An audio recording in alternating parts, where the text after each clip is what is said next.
Hygiene in the 1500s was nothing like what we know today. Imagine a world without running water, without soap as we think of it, without flushing toilets or daily showers. Cleanliness was rare, odors were constant, and disease often followed in the wake of poor habits. This was the century of bustling cities like London, Paris, and Rome, crowded, noisy, alive with trade and culture. Yet beneath the vibrant surface, streets overflowed with refuse.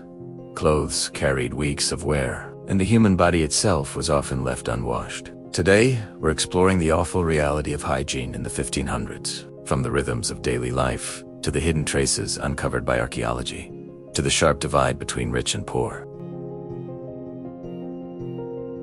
Picture yourself in a small town around the year 1550. You wake in a narrow wooden bed, sharing space with family members. The rushes on the floor have not been changed for months. They're thick with crumbs, straw, and the faint smell of damp earth. To wash in the morning, there is no tap to turn, no fresh flow of water. Instead, a wooden basin filled the night before, perhaps with rainwater or carried from a public well. A quick splash across the face is all that most can afford. Full baths are rare luxuries, sometimes taken only a few times a year. Clothing, too, follows a steady rhythm. Linen shirts and woolen outer garments are worn repeatedly without washing. When laundry is done, it is by hand in cold water, often in rivers already carrying waste downstream. The result is a constant compromise between practicality and cleanliness. And the streets. Narrow lanes filled with people and animals alike. Chamber pots, emptied from windows, mingling with the refuse of horses and livestock. The smell is ever present, a background hum of urban life in the 1500s. For the ordinary person, hygiene is not a daily pursuit, but a constant negotiation with dirt, water, and survival. To see how hygiene looked at the highest levels, let us step briefly into the life of King Henry VIII of England. Henry was famed for his grandeur, his palaces, and his wealth. Unlike his subjects, he had access to heated baths, perfumed soaps, and soft linens. Records show that he was particularly fond of bathing, sometimes in tubs lined with fine cloth. His physicians recommended regular washing to preserve health, a luxury afforded only by kings. And yet, even for Henry, hygiene fell short of our expectations. His palaces were grand, but far from sanitary. Privies emptied into cesspits that often overflowed, filling the air with a foul heaviness. Courtiers crowded into chambers without concern for fresh air. Perfumed gloves and scented waters did their best to mask smells, not to remove them. The story of Henry reminds us that even the privileged could not escape the limitations of their age. Hygiene in the 1500s, no matter how royal the setting, remained bound to odors, discomfort, and risk. Archaeology brings the habits of hygiene into sharp focus. Excavations of latrines in cities like London reveal the contents of everyday waste.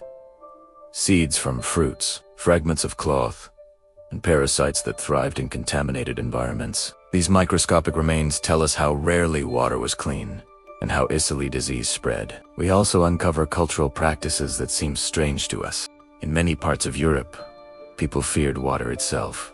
Bathing, they believed, could open the pores to disease carried in the air. Instead, dry washing was common, wiping with clothes, changing linen shirts, or applying scented powders. The shirt itself was thought to absorb impurities from the skin, a belief that made regular laundering more important than bathing. Public bathhouses had once been popular in earlier centuries, but by the 1500s, many had fallen into decline, associated with immorality or closed in response to outbreaks of plague. What remained were private tubs for the wealthy and the occasional makeshift bath for those who could manage it. The evidence bones, pits, household items reveals a culture shaped by necessity and by fear, where hygiene was less about freshness and more about survival in a dangerous world. At the highest levels of society, hygiene was a performance of refinement. Noblemen and noblewomen used scented oils, pomandars, filled with spices, and fine gloves, perfumed with musk. To smell pleasant was to signal status, even if true cleanliness was elusive. Contrast this with the daily experience of peasants. A laborer's hands were rough with soil, their clothes heavy with sweat, their homes close to animals. Baths were taken in wooden tubs, often shared by multiple family members, the water cloudy before the last person climbed in. For most, a full immersion was rare, perhaps reserved for holidays or special occasions. Even within cities, the divide was stark. Wealthier households had servants to fetch water, wash clothes, and maintain linens. The poor relied on public wells, communal washhouses, or the rivers themselves, where clean water was never guaranteed. Yet whether noble or common, no one in the 1500s experienced hygiene as we do today. The rhythm of their lives was marked by compromise.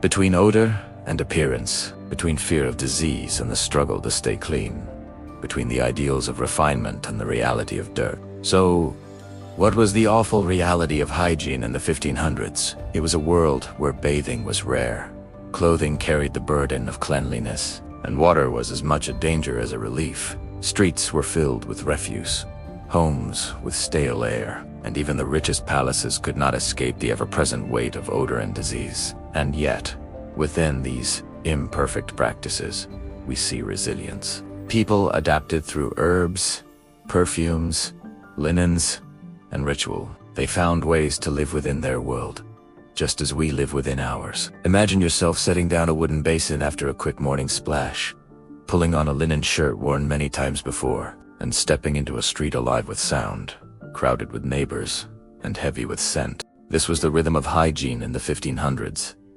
Imperfect, precarious, and very far from what we know today.